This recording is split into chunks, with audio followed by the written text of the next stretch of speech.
Hello friends, welcome. I am Sia Anshika Agarwal and I am here to start with a fresh chapter with a fresh subject. The name of the subject is Corporate Laws and Compliance. So we'll be starting with the chapter. So as I said, there are 4 sections. So I will be starting with 4th section first, which is the Insolvency and Bankruptcy Code 2016. Okay? So we will start with that and let's understand the provisions and hopefully मैं आपको इस तरीके से explain कर पाऊं कि पूरा process जो इस कोड में समझाया गया है आप लोग के दिमाग में समझ में आ जाए. ठीक है, ये कोड बहुत इजी है प्रोवाइडेड इसका जो प्रोसेस है वो एक फ्लो चार्ट की तरह आपके दिमाग में चलता रहे. अगर आप इसको ऐसे चैप्टर देखेंगे तो आप नहीं समझ पाएंगे. ये एक फ्लोई प्रोसेस है. जैसे जैसे स्टेप्स बढ़ते जाएंगे इस प्रोसेस में, जैसे हमने एप्लीकेशन डाली, फिर वो उसका प्रोसेस हुआ, फिर जवाब आया, जवाब के बाद अगर अप्रूव हो गया वो, तो उसके आगे कैसे कैसे हम लोग लिक्विडेशन या इंसॉल्वेंसी के में बढ़ेंगे, ये सब चीजों के बारे में स्टेप्स है. ठीक है, सो स्टेप्स इजी तब होते हैं जब आपको समझ में आ जाए कि वो स्टेप्स किस फ्लो में चल रहे हैं. आपके दिमाग में अगर प्रोसेस रजिस्टर हो गया then you will not find it difficult to learn this chapter. ठीक है, स्कोरिंग है जैसे मैंने बताया 10 मार्क्स का है ये तो आपके पेपर में. सो एक चैप्टर कर लिया 10 मार्क्स आपकी जेब में. सो होपफुली इसको हम लोग बहुत अच्छे से पढ़ेंगे और ध्यान लगा के पढ़ेंगे. ठीक है, so let's start with this. Okay, जो फर्स्ट है आपका वो बोल रहा है इंट्रोडक्शन या shifting from the existing regime to creditor in control.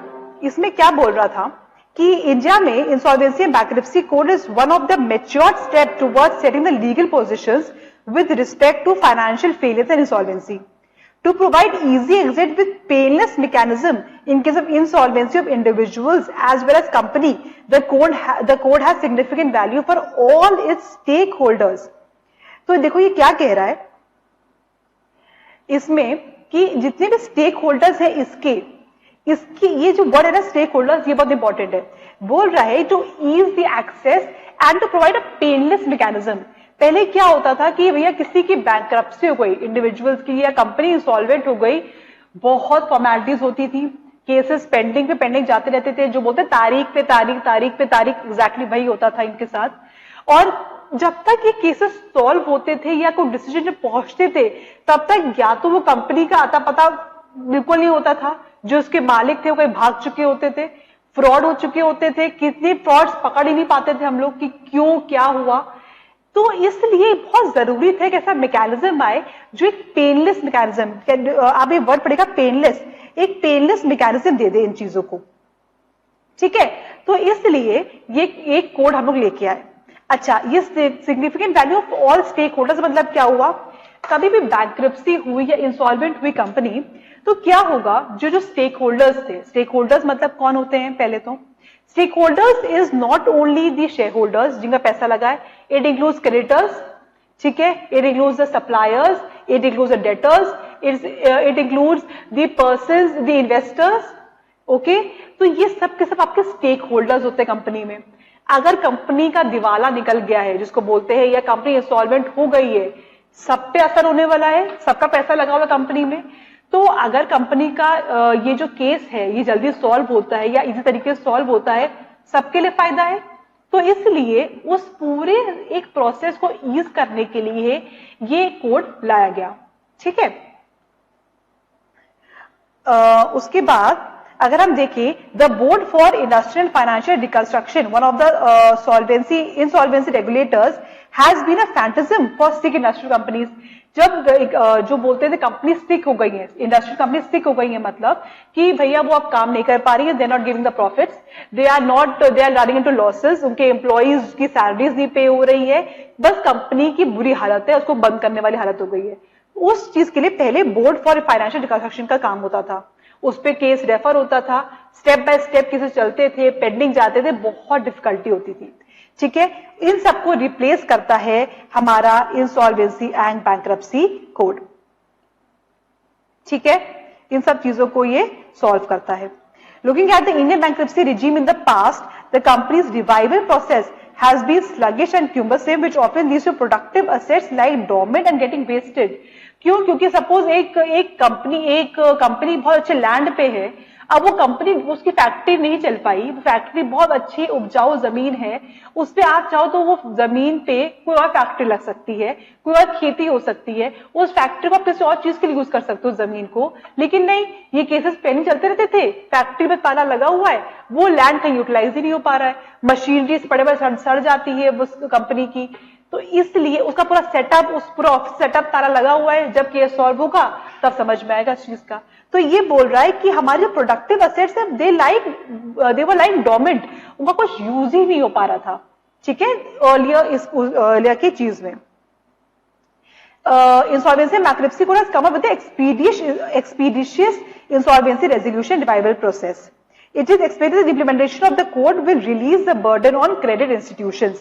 जिन्होंने पैसा दिया हुआ है, जिनका पैसा लगा हुआ है इस कंपनी पे, ये उम्मीद करते हैं कि इससे जो है उनका थोड़ा सा बर्डन कम होगा, उनको एश्योरेंस मिलेगी, उनका पैसा को वापस जरूर मिलेगा, उनका पूरा पैसा नहीं डूबा, कुछ ना कुछ जरूर मिलेगा। Evolution of the code, union budget 2014 में the finance minister announce the development of bankruptcy code. 21st December 2015, Insolvency Bankruptcy Code was introduced in Lok Sabha for resolving the insolvency of LLPs, individual insolvency, unlimited limited partnerships and corporate insolvency. तो basically इसका जो काम शुरू हो गया 2014-15 से काम शुरू हो चुका था इसका, ठीक है। 5 मई लोकसभा ने पास किया इसको, 11 मई को राज्यसभा ने पास कर दिया। कोड को फाइनल एक्सेंट प्रेसिडेंट ने दे दिया 28 मई 2016 में, और इसी दिन इसको नोटिफाई कर दिया गया ऑफिशियल गजेट में, ठीक है। उसका जो काम था इस चीज का वो शुरू हो गया था 2014-15 में।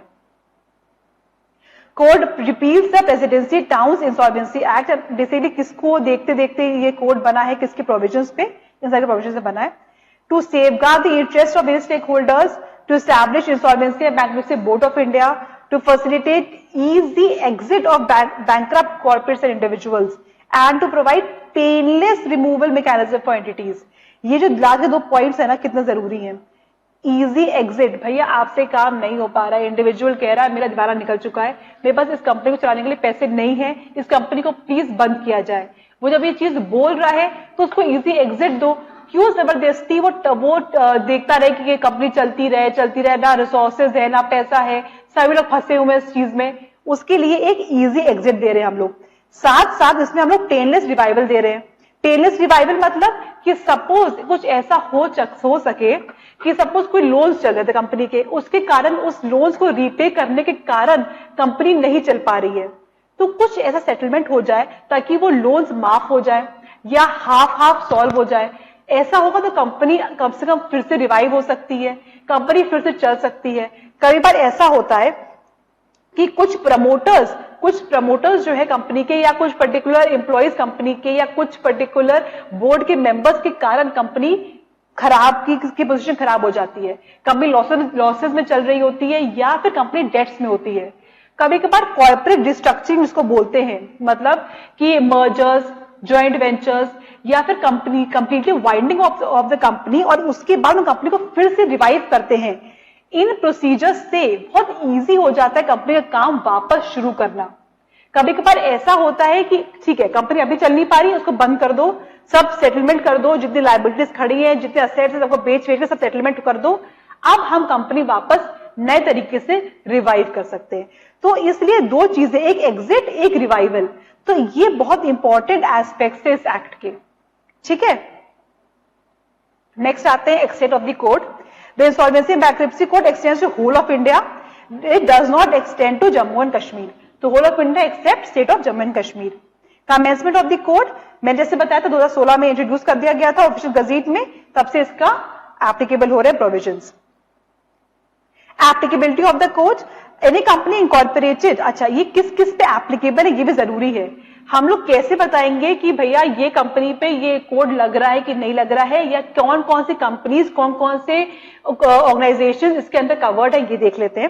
पहला है any company incorporated under companies act 2013 and previous law, जिससे पहले था कंपनीज एक्ट 1956, उसके बाद आया कंपनीज एक्ट 2013। तो वो ये कह रहे हैं कोई भी कंपनी जो इस एक्ट के अंदर या इससे पहले किसी भी एक्ट के अंदर थी वो इसके अंदर कवर्ड है, ठीक है। सेकंड आ गया any company govern by any special act for the time being in force. Special act मतलब क्या हुआ जैसे सपोज इलेक्ट्रिसिटी के अंदर यहाँ पे स्पेशल एक्ट है, उसके अंदर वो कंपनी फॉर्म हुई, ठीक है, या इंश्योरेंस के अंदर कोई इंश्योरेंस एक्ट के अंदर कोई कंपनी फॉर्म हुई। इस तरीके की जो स्पेशल एक्ट्स होती हैं उनके अंदर भी ये सब भी कवर्ड होंगी इसके अंदर। नेक्स्ट आता है एलएलपी, एलएलपी पे अप्लाई होता है। फिर है personal guarantors to corporate debtors. Corporate debtors जो वर्ड है ये एक नया वर्ड है इस चैप्टर के लिए। When we will coming to definitions इसको डिस्कस करेंगे हम लोग, कॉर्पोरेट डेटर कौन होता है। फिर partnership firms and proprietorship firms, individuals other than personal guarantors to corporate debtors. तो ये इस पे जो है कवर्ड नहीं है। इंडिविजुअल्स जो पर्सनल गारंटर्स है वो इसमें कवर्ड नहीं है। ऊपर देखा जाए 4th पॉइंट में तो बोल रहा है personal guarantors to corporate debtors covered है। 6th पॉइंट में बोल रहा है individuals other than personal guarantors to corporate debtors, मतलब इंडिविजुअल्स जो हैं जो पर्सनल गारंटर्स होंगे वो कवर्ड नहीं है, लेकिन कोई और ऑर्गेनाइजेशन है, सपोज किसी कंपनी ने बोला है कि मैं इसकी गारंटी लेता हूं, मैं इस पर्टिकुलर डेट की गारंटी लेता हूं, तो वो इसके अंदर कवर्ड है। लेकिन कोई इंडिविजुअल गारंटी लेता है अगर, तो वो कवर्ड नहीं है। तो पर्सनल गारंटर अगर इंडिविजुअल है तो वो कवर्ड नहीं है, लेकिन अगर वो कॉर्पोरेट डेटर के अंदर कोई कंपनी या कोई और ऑर्गेनाइजेशन है तो वो कवर्ड है। और लास्टली क्या है, such the body incorporated under law as central government में नोटिफाई, ठीक है। तो इन सब पे ये एक्ट एप्लीकेबल है। नेक्स्ट आते हैं इंसॉल्वेंसी वर्सेस बैंक्रप्सी। अच्छा, ये बहुत इंपॉर्टेंट टर्म है। हम लोग कब बोलेंगे इंसॉल्वेंट और कब बोलेंगे बैंक्रप्सी, तो हमें डिफरेंस क्या है। ओके, तो इसकी जो डिफरेंस है इसको हम समझते हैं।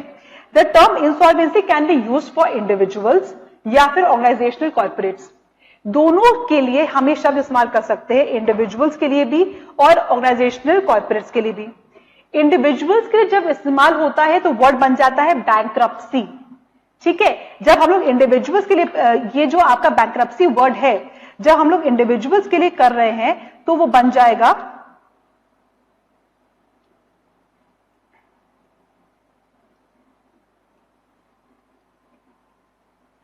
बैंक्रप्सी वर्ड, और जब कंपनीज के लिए आएगा तो बन जाएगा insolvency.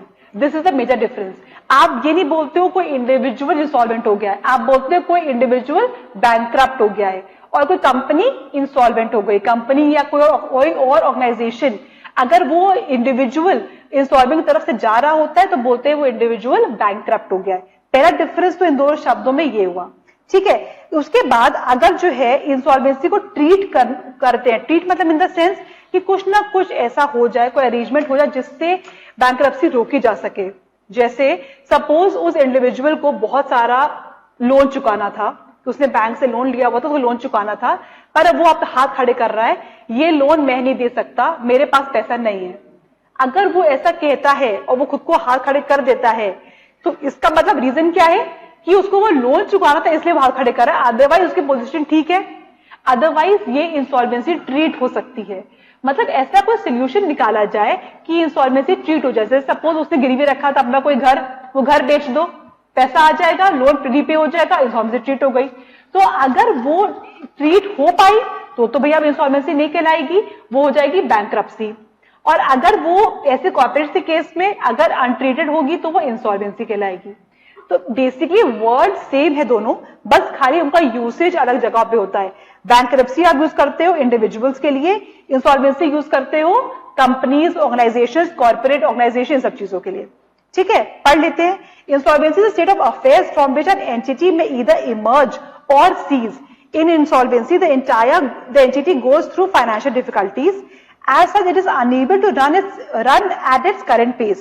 It means that the value of assets is less than the amount of liabilities. Insolvency मतलब क्या हुआ? The value of assets is less than its liabilities. मतलब आपके पास पोजीशन नहीं है कि आप अपने डेट्स को रीपे कर पाओ, ठीक है। उसके बाद insolvency is capable of being addressed. That is, insolvency resolution process is successful. The entity is not declared bankrupt. ये जो आपका लाइन आया ना, it is not declared bankrupt, यही मैं आपको एक्सप्लेन कर रही थी। ट्रीटेड और अनट्रीटेड, अगर जो है ट्रीट हो गई तो आप बैंक्रप्सी नहीं बोलोगे, ट्रीट नहीं हो पा रही है इंसॉल्वेंसी तो भैया अगर आपने तो आप बैंक्रप्ट हो या इंसॉल्वेंट हो। Bankruptcy is legal declaration that the entity cannot repay its debts due to its creditors. It is the legal option if insolvency is untreatable. It is evident that insolvency state of the bankruptcy is the end. समझ उसका मतलब क्या है? इसका मतलब ये कह रहा है कि सपोज आप इंसॉल्वेंट हो गए, ठीक है, आप इंसॉल्वेंट हो गए, अब अगर आप इंडिविजुअल हो, आपने अपनी इंसॉल्वेंसी को ट्रीट नहीं कर पाए, आप बैंकरप्ट हो जाओगे और आपको बैंकरप्ट एंड इंसॉल्वेंट डिक्लेयर कर दिया जाएगा। कंपनीज पे आते हैं, अगर उनकी इंसॉल्वेंसी ट्रीट हो पाई तो ठीक है, नहीं ट्रीट हो पाई they are bankrupt and they will be called insolvent और वो चले जाएंगे लिक्विडेशन के प्रोसेस में, ठीक है। तो इसलिए बोलते हैं it is evident insolvency is a state, bankruptcy it is the end of the road. मतलब कि भैया आप कोई तरीका नहीं है, आप बैंकरप्ट डिक्लेयर्ड हो, आप बैंकरप्ट हो, ये कोई सोल्यूशन नहीं बचा, इसलिए आपको फाइनली डिक्लेयर कर दिया गया, कोई और रास्ता नहीं है आपके पास बचने का वाइंडिंग अप के सिवा, या फिर पूरे असेट्स को बेच के डेट्स को पे आउट करना ही रास्ता बचा है, ठीक है। ये था आपका इंसॉल्वेंसी वर्सेस बैंकरप्सी। नेक्स्ट आते हैं what is insolvency resolution. Insolvency resolution क्या होता है? Insolvency resolution is a process by which an entity can be revived in a time bound manner. ये बहुत इंपॉर्टेंट वर्ड है इसका, टाइम बाउंड मैनर। कह रहा है कि एक ऐसा प्रोसेस जिससे हम लोग एंटिटी को वापस रिवाइव कर पाए इन अ टाइम बाउंड मैनर। ये कोड ही लाया गया था कि भैया जो ये केसेस है लिक्विडेशन के, इनको हम लोग टाइमली सॉल्व कर पाए, इसको हम with in a time frame solve कर पाए। तो इसमें टाइम जो है ना बहुत इंपॉर्टेंट है इस कोड में। Under this code corporate insolvency resolution process provided to overcome the state of insolvency. The process is mandated to be completed within 180 days. कितने दिन में? 188 days. Extendable by maximum 90 days. Under the process of insolvency, possibility to revive business assets, and if such possibility is ruled out, it results into liquidation, that is winding up of the entity. जैसे मैंने बताया कि अगर आपके पास कोई possibility नहीं है तो आप, this is results, RESULTS, results नहीं है तो आप वाइंडिंग अप हो जाते हो, ठीक है।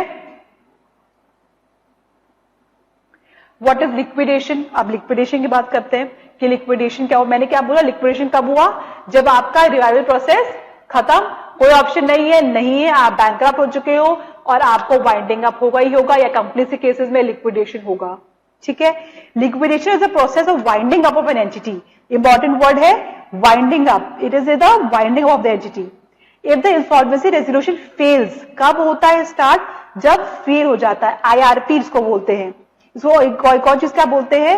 IRP, insolvency resolution process. अगर आपकी IRP फेल हो जाती है तो आपका जो है वाइंडिंग अप स्टार्ट हो जाता है और कंपनी लिक्विडेट हो जाती है। In other words, liquidation triggers when the insolvency resolution process fails to revive the entity from financial distress. बहुत इंपॉर्टेंट वर्ड है जो ट्रिगर्स वर्ड आया है।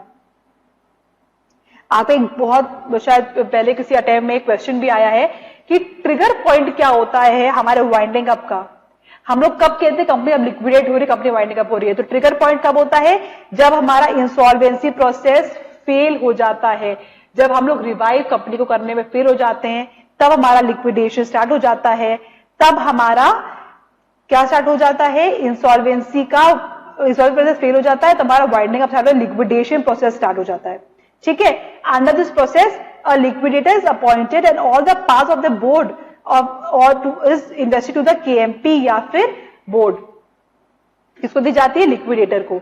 इस केसेस में क्या होता है? एक लिक्विडेटर को अपॉइंट किया जाता है और जितना भी कंपनी के बोर्ड के पार्ट्स होते हैं उसको दे दी जाते हैं। मतलब क्या अभी तक पढ़ा हमने पढ़ा कि भैया कंपनी के पास पैसा खत्म हो गया, उसको हमने बैंकरप्ट बोल दिया, हमने या उसको इंसॉल्वेंट बोल दिया, ठीक है। हमने एक इंसॉल्वेंसी रेजोल्यूशन प्रोसेस चलाया, हमने देखा कंपनी वापस रिवाइव हो सकती है कि नहीं होती है, कंपनी के पास रिसोर्सेज है वापस रिवाइवल के, कोई उम्मीद है कि नहीं है?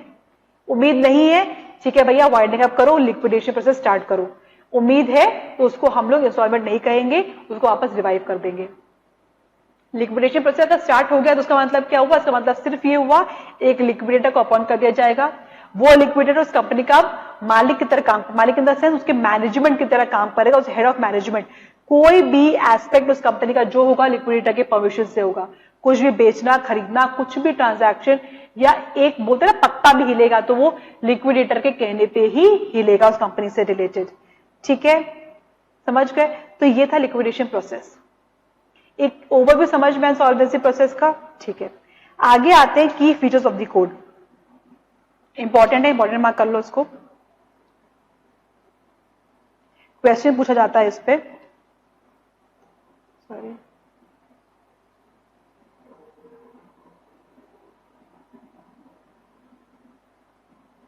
इस पे इंपॉर्टेंट मार्क कर लो कि फीचर्स ऑफ द कोड पे क्वेश्चन पूछा जाता है। अच्छा, पहला क्या है? It is a unified code. The code has replace centuries old laws. ठीक है, जैसे बहुत सारे लॉज इंडिया में होते थे, प्रोविडेंशियल इंसॉल्वेंसी एक्ट और sick industrial companies act, recovery of debts due to banks act, SARFAESI act, security interest act, companies act. Basically इसने जो है यूनिफाइड कोड, एक कोड दे दिया है आपको रेफर करने के लिए, आपको कहीं ढूंढने की जरूरत नहीं है, आपको एक कोड मिल गया। क्लियर एजुकेशन मतलब the code has created two authorities for redressal of claims of creditors and other stakeholders. क्या क्या है? एक है नेशनल कंपनी लॉ ट्रिब्यूनल, जो बोलते हैं एनसीएलटीबी जिसको, और दूसरा है डेट रिकवरी ट्रिब्यूनल। एनसीएलटी किसके लिए काम करता है? कंपनीज के लिए और एलएलपी के लिए, और डेट रिकवरी ट्रिब्यूनल किसके काम करता है? इंडिविजुअल्स के लिए और पार्टनरशिप फर्म्स के लिए। बस ये दो डिफरेंस है, अदरवाइज ये दो ऑर्गेनाइजेशंस काम करती हैं इस एक्ट के अंदर। ठीक है, फिर एक टाइम बाउंड मैकेनिज्म, ये वेरी वेरी इंपॉर्टेंट इसका प्रोविजन है। इस एक्ट को चलने का मकसद ही यही था कि एक टाइम बाउंड मैकेनिज्म हो जाए। मैंने बताया 180 डेज का है और extendable up to 90 days. Insolvency resolution process क्या होता है? अभी बात करी हमने कि एक जिसमें जो है with the aim of resolving the disputes in a time bound manner. Moratorium क्या होता है कि भैया अब हम कुछ नहीं हो सकता, अब आपकी कंपनी की हालत बहुत खराब हो चुकी है, इसकी जितनी भी असेट्स हैं, कंपनी या फिर इंडिविजुअल जितनी भी असेट्स हैं वो फ्रीज कर दी जाते हैं। फ्रीज इन द सेंस कि आप इनको बिना लिक्विडेटर के परमिशन से या बिना उस जो भी आपकी अपॉइंटिंग अथॉरिटी जैसे एनसीएलटी या डेट रिकवरी ट्रिब्यूनल, इनके परमिशन के बिना आप इन असेट्स को यूज नहीं कर सकते। Moratorium means temporary provision of any activity. Temporary provision या फ्रीज आप लिख सकते हो उसको, अगर सिंपल भाषा में समझना हो तो फ्रीज ऑफ असेट्स हो जाते हैं।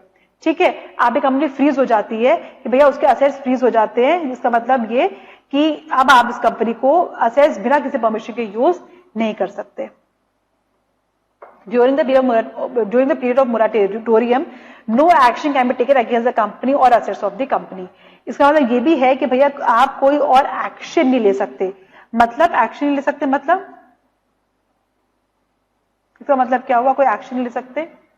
इसका मतलब ये हुआ कि सपोज कोई क्रेडिटर उठ के कहे कि भैया मेरा 10 रुपए बचा है, मेरा 20 रुपए बचा है, या मेरा लाख रुपए बचा, जो भी चीज नहीं, कंपनी एक आईआरबी प्रोसेस के अंदर है।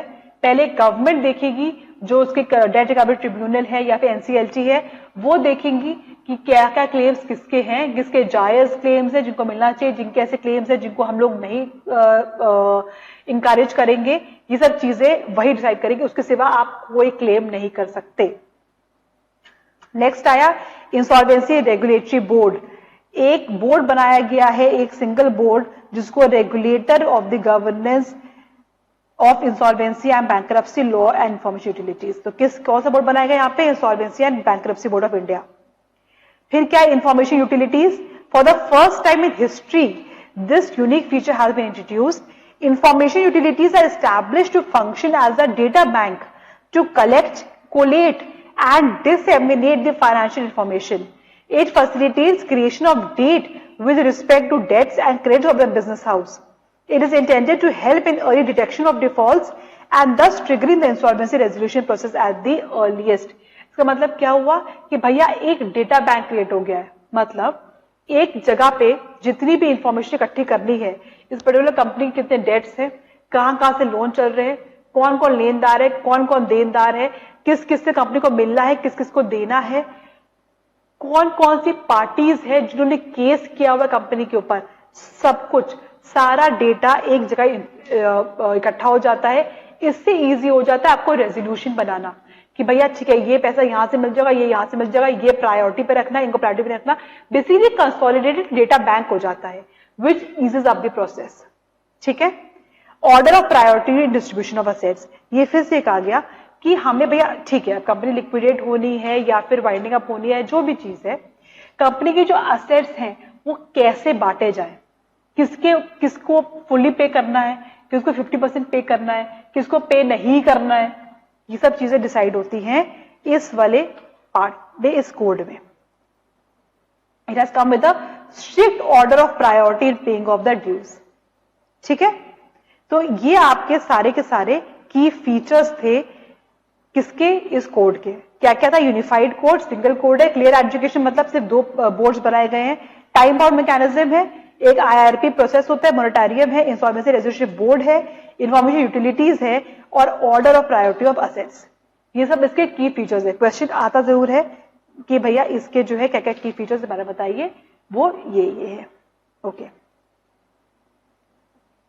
penal provisions, the code provides for the penal provisions including fines and penalties in case of the companies or partnership firms or individuals commit any offense under this code। Basically कह रहे हैं कि इसमें जो है penal provisions के बारे में भी mentioned है। 5 pillars of the code, again very very important question पूछा जाता है। सॉरी,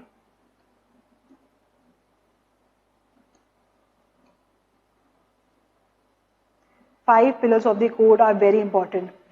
डायरेक्ट क्वेश्चन पूछा जाता है और क्वेश्चन के बारे में आपको ये भी चीज है कि छोटा छोटा लिख के आप डायरेक्ट मार्क्स मिल जाते हैं आपके क्वेश्चन में, कुछ दिमाग नहीं लगाना होता। ठीक है, पहला क्या, insolvency professionals, members enrolled with insolvency professional agencies and registered with insolvency bankruptcy board of India में एक्ट एज इंसॉल्वेंसी प्रोफेशनल्स। तो कौन से इंसॉल्वेंसी प्रोफेशनल्स बन सकते हैं, जो इंसॉल्वेंसी प्रोफेशनल एजेंसीज के पास रजिस्टर्ड हो या फिर इंक्रप्सी जो इंसॉल्वेंसी बोर्ड बनाया गया उसके पास रजिस्टर्ड हो, इनमें से किसी के पास रजिस्टर्ड हो तो आप प्रोफेशनल बन जाते हो।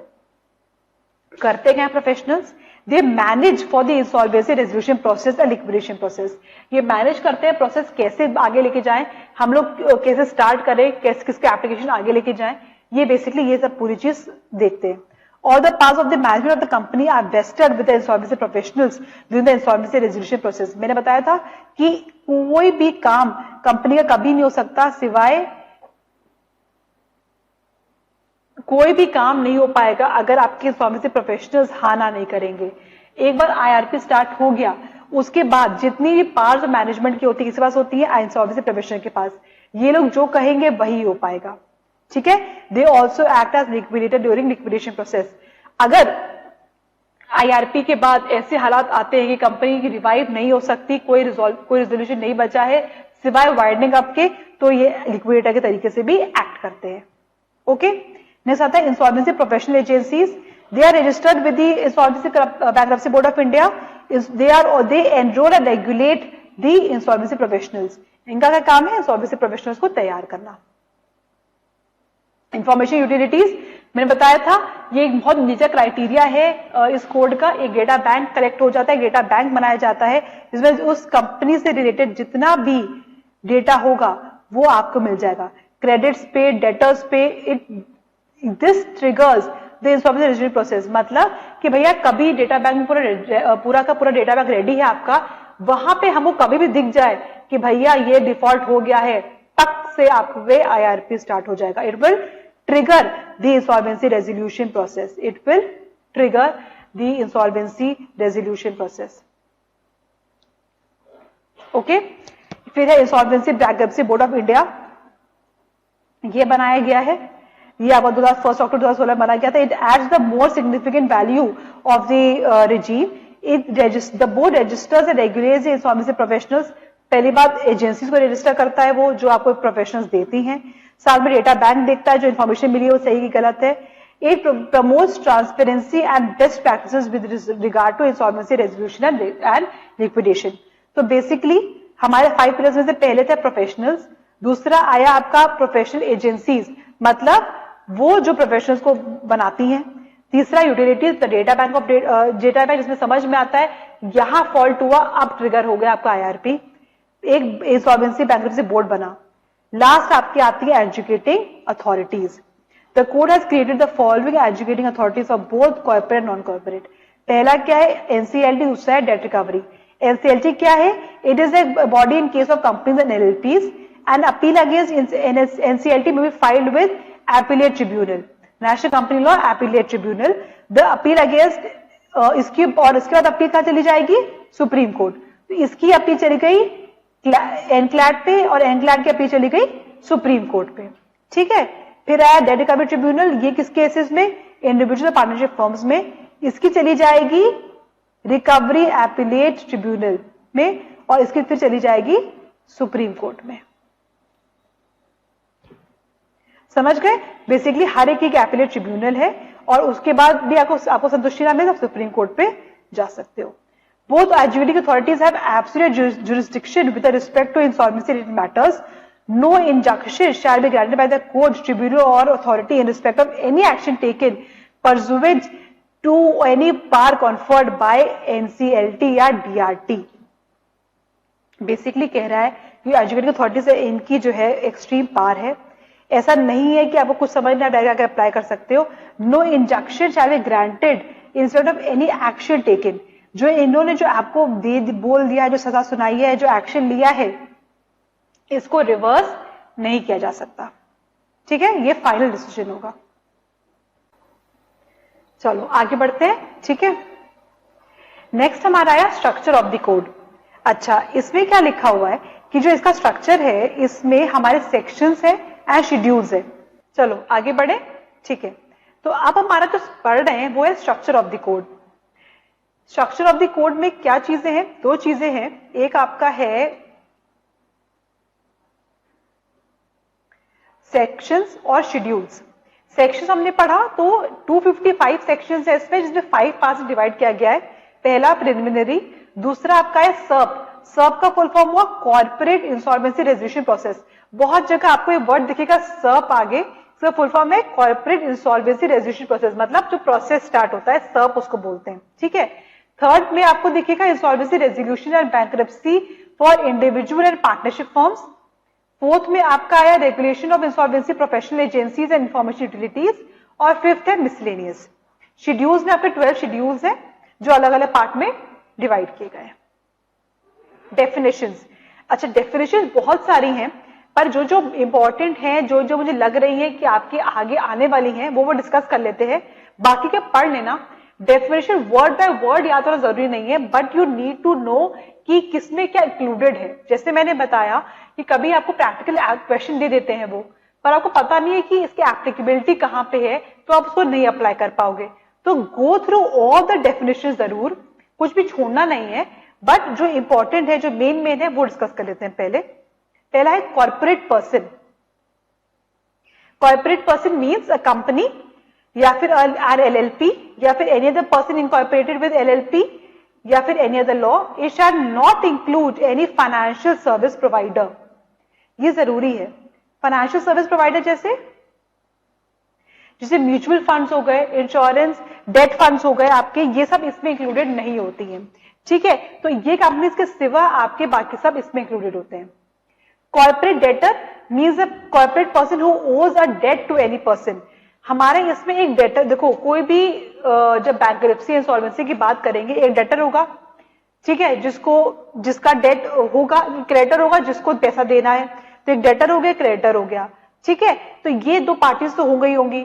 फिर इनके बीच कोई फॉल्ट हुआ होगा, जिस फॉल्ट के कारण भैया एक इंसॉल्वेंसी, इसने हाथ खड़े कर दिए होंगे कि पैसा नहीं दे सकता मैं.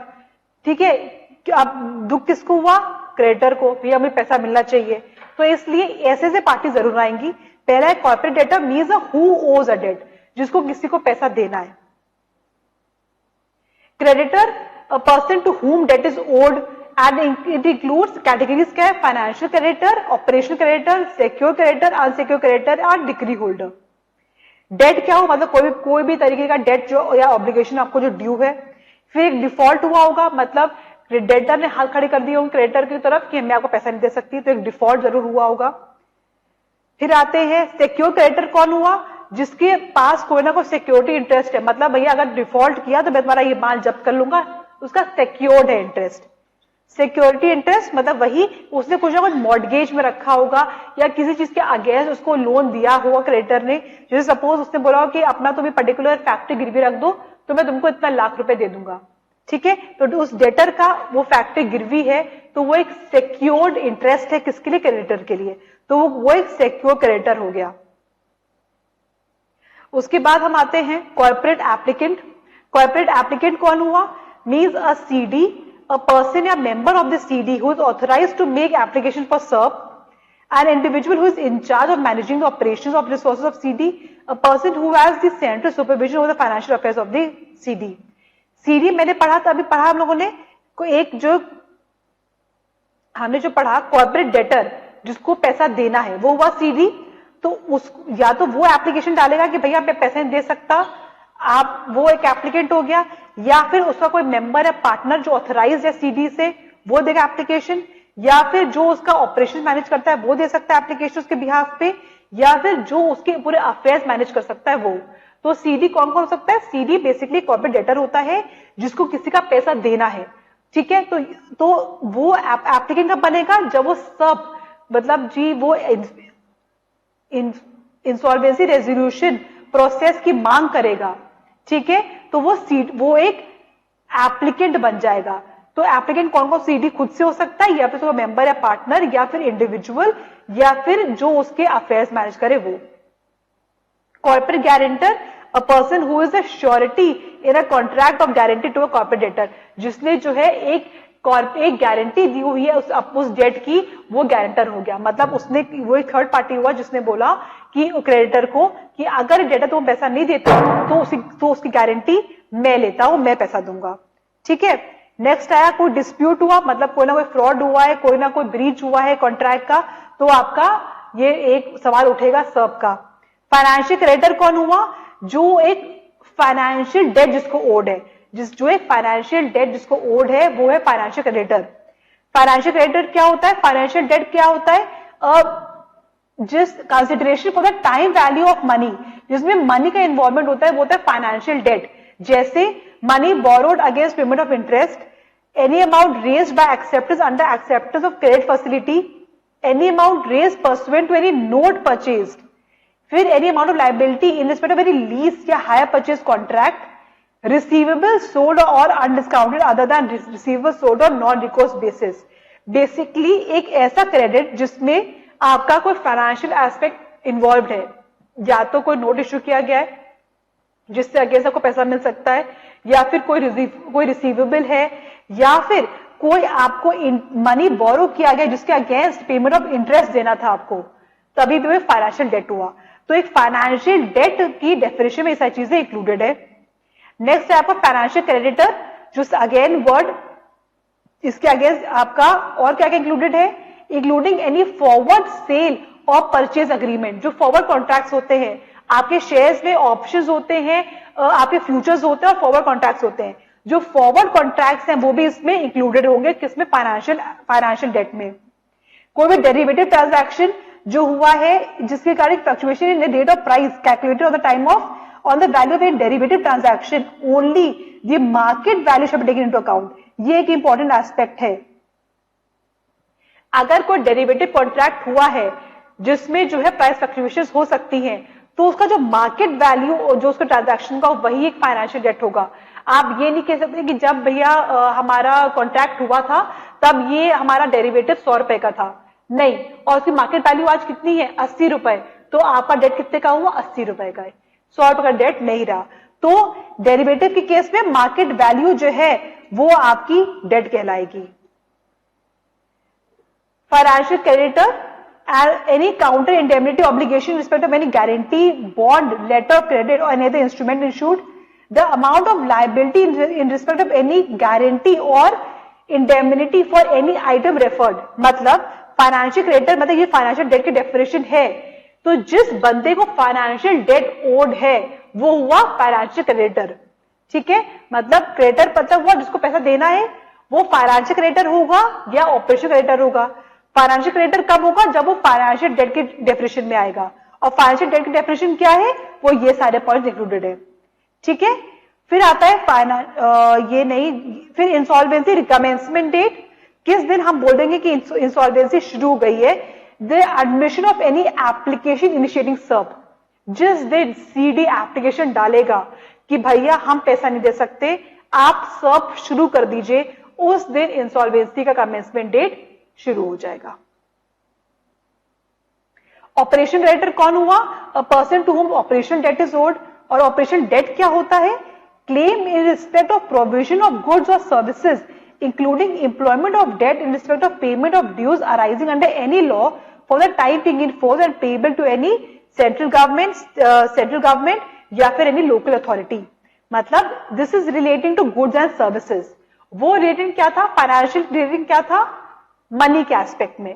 ये हुआ इन रिस्पेक्ट ऑफ गुड्स और सर्विसेज। अगर आपको कोई पेमेंट करनी है या कोई डेट ओड है, किस किस को? Payment to any central government, state government या लोकल अथॉरिटी, तो वो एक ऑपरेशनल डेट बन जाता है। और अगर आपको ऑपरेशनल डेट ड्यू है तो आप एक ऑपरेशनल क्रेडिटर बन जाते हो। रिलेटेड पार्टी की डेफिनेशन से पढ़नी है, this is not that relevant. Okay, resolution applicant. The resolution applicant means a person who individually or jointly with any other person submits a resolution plan to the RP pursuant to the invitation made। मतलब वो कह रहा है कि भैया मैं एक applicant हूं, आप प्लीज मेरी एप्लीकेशन जमा करिए, तो वो एक रेजोल्यूशन एप्लीकेंट हो गया। रेजोल्यूशन प्रोफेशन हम डिस्कस कर चुके हैं अर्लियर, जो रेजोल्यूशन प्रोसेस को या सर्व के प्रोसेस को आगे लेके जाता है। Now coming to the application of the code. ये एक डेफिनेशन का ओवरव्यू था। जो जो टर्म्स आपको आगे आगे आते रहेंगे, we will be discussing that again, या फिर जो आपको क्लियर नहीं है, जो नए टर्म्स हैं, वो हम पीछे जाके हम लोग उसको डिस्कस कर लेंगे। ठीक है, तो application of the code start करते हैं। पहला है किस किस पे एप्लीकेबल होगा ये। सबसे फर्स्ट चीज ये है ट्रिगर। हमारा ट्रिगर पॉइंट क्या है? जब डिफॉल्ट हुआ, और डिफॉल्ट कितने का? लाख रुपए का या उससे ज्यादा का। आपका कोई भी डिफॉल्ट इसमें इंक्लूडेड नहीं होगा जब तक वो लाख रुपए या उससे ज्यादा का नहीं होता। This is the trigger point. जैसे ही आपका डिफॉल्ट या फिर जो डेटाबेस है उसमें दिखा दिया गया है कि भैया लाख रुपए या उससे ज्यादा का डिफॉल्ट हो गया है, तुरंत आपके ऊपर सब शुरू हो जाएगा, ये कोड आपके ऊपर तुरंत लग जाएगा। So what is the trigger point? 1 lakh rupees या मोर देन दैट। अच्छा, एप्लीकेशन किस पे? इंसॉल्वेंसी रेजोल्यूशन ऑफ सीडीज या liquidation of CDs. Basically CD कहेगा कि या तो वो अप्लाई कर देगा इंसॉल्वेंसी के लिए, या फिर उसका डायरेक्टली सब इंसॉल्वेंसी कंप्लीट होके लिक्विडेशन में चला जाएगा। पर्सन्स हु में इनिशिएट सर्व, मैंने बताया एक फाइनेंशियल क्रेडिटर, एक ऑपरेशन क्रेडिटर और एक सीडी। हम डिस्कस कर चुके हैं। फाइनेंशियल क्रेडिटर कौन हुआ? जिसमें मनी का इन्वॉल्वमेंट हुआ, जिसमें मनी का इन्वॉल्वमेंट हुआ, वो हुआ आपका फाइनेंशियल क्रेडिटर। ओके, ऑपरेशन वाले में गुड्स एंड सर्विसेज का इन्वॉल्वमेंट। और सीडी मतलब कोई भी एप्लीकेंट जिसको कुछ पैसा देना था किसी का, पर वो नहीं दे पाया, can apply for serve. Okay, तो ये 3 जने आपका सर्व इनिशिएट कर सकते हैं। समझ गए? That's it. Rest of the things we will discuss in next class. तब तक के लिए just go through all these definitions. एक बार एक overview ले लीजिएगा। Definitions clear होंगी तो आगे का प्रोसेस समझने में आप लोगों को इजी हो जाएगा। ठीक है, तो मिलते हैं नेक्स्ट क्लास में। तब तक के लिए take care and keep studying hard. Take care, bye.